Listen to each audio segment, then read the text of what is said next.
तो आगे कथा आती है कि भगवान ने सोचा थोड़ा माखन मिश्री तो खूब खा लिया, लाओ थोड़ी ब्रज की माटी को खा के देखते हैं।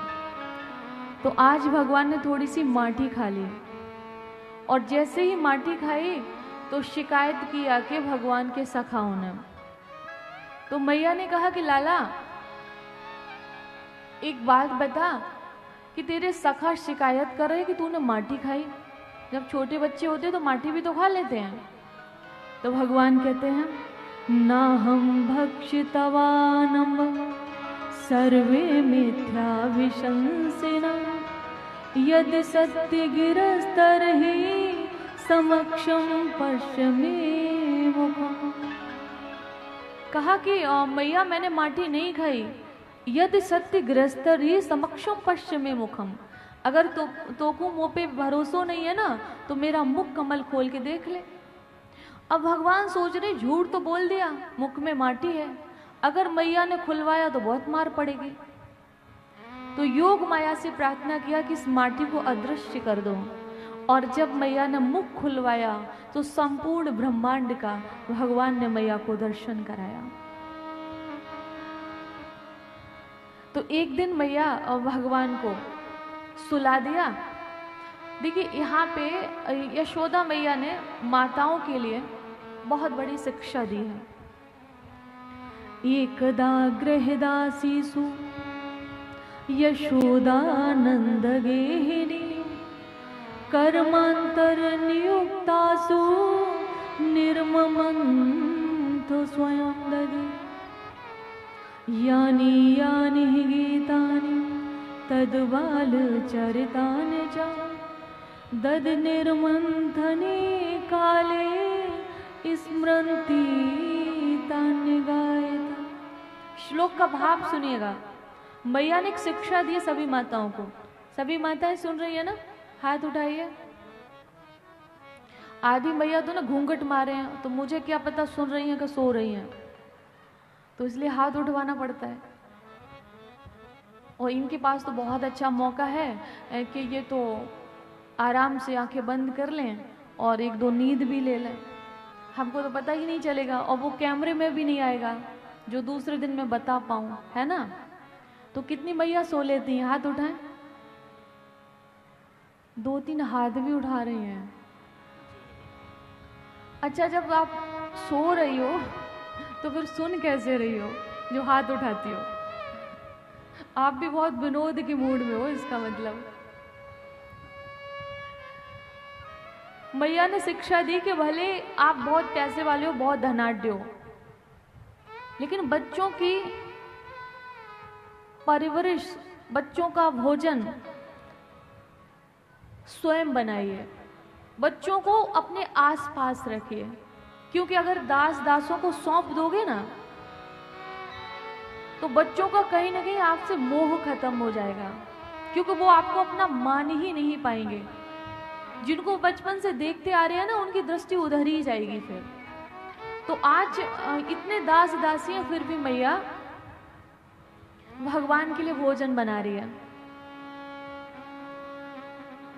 और भोजन बना रही है। भोजन में क्या है? भगवान क्या खाते हैं? माखन।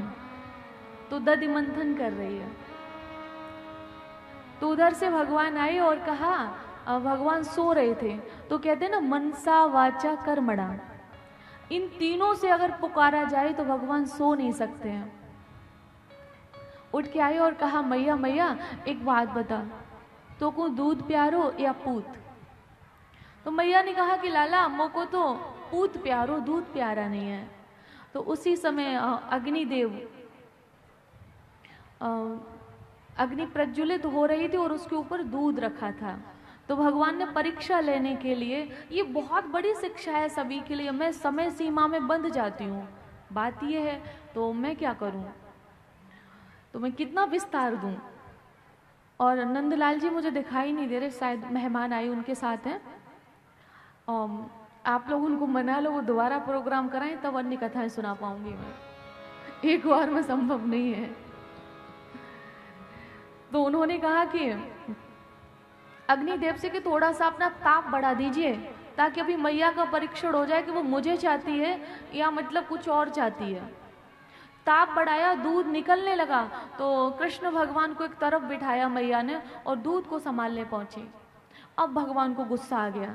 यही तो ताप होता हमारे जीवन में कि थोड़े से दुख आते हैं तो भगवान बदल लेते हैं। कोई हमें ऐसा वैसा व्यक्ति भड़का देता है तो सभी भगवान की प्रतिमा को ले जाके नर्मदा नदी में बहा देते हैं और फिर उस इंसान को अपने घर के मंदिर में बिठा के उसकी पूजा करते हैं। कोई बुरा माने भला, लेकिन ये बात मैं कह सकती हूँ कि इस संसार में कोई भी इंसान भगवान नहीं बन सकता। ये मैं विश्वास के साथ कह सकती हूँ।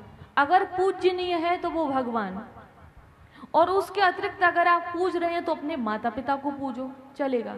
लेकिन आप ऐसे भी किसी भी व्यक्ति को जो भगवान को घर से निकलवा रहा है, जो अपनी पूजा करवा रहा है, वो भगवान नहीं हो सकता। तो आज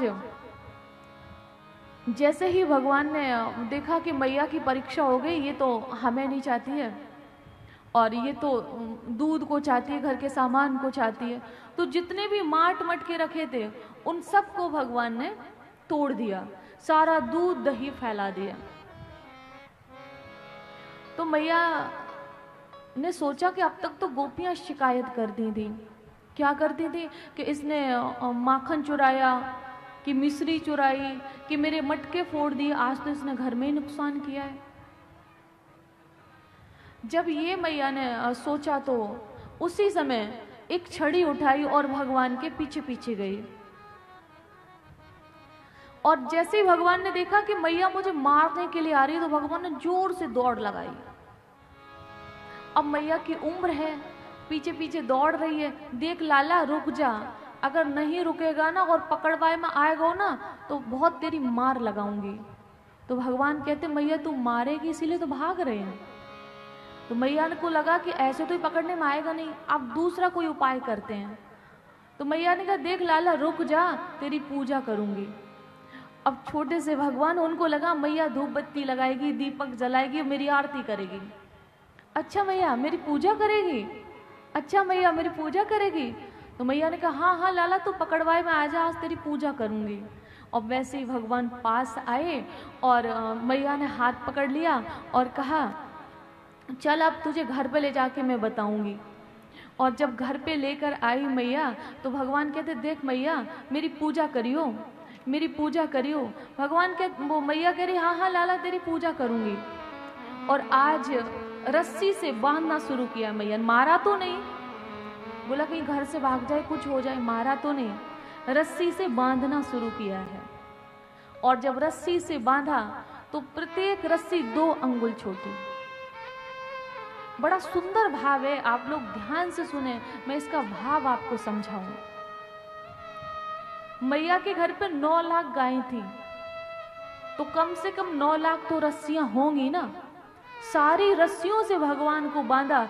इतने छोटे से भगवान है, 3-4 साल की आयु है, लेकिन किसी भी रस्सी से भगवान बंद नहीं रहे हैं।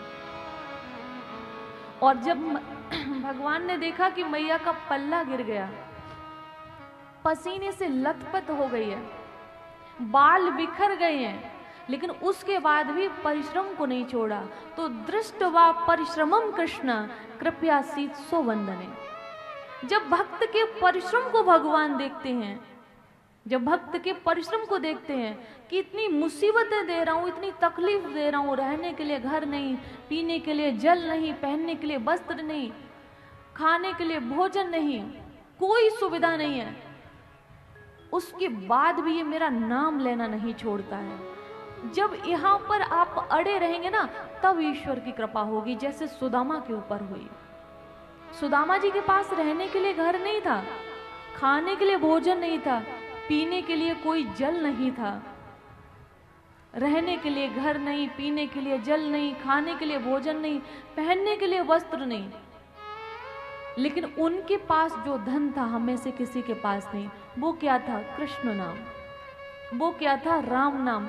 और उसी की बदौलत एक दिन कृष्ण भगवान की सुदामा जी को प्राप्ति हुई। विषम परिस्थिति में जब हम भगवान का नाम नहीं छोड़ते हैं, तब भगवान कृपा करते हैं।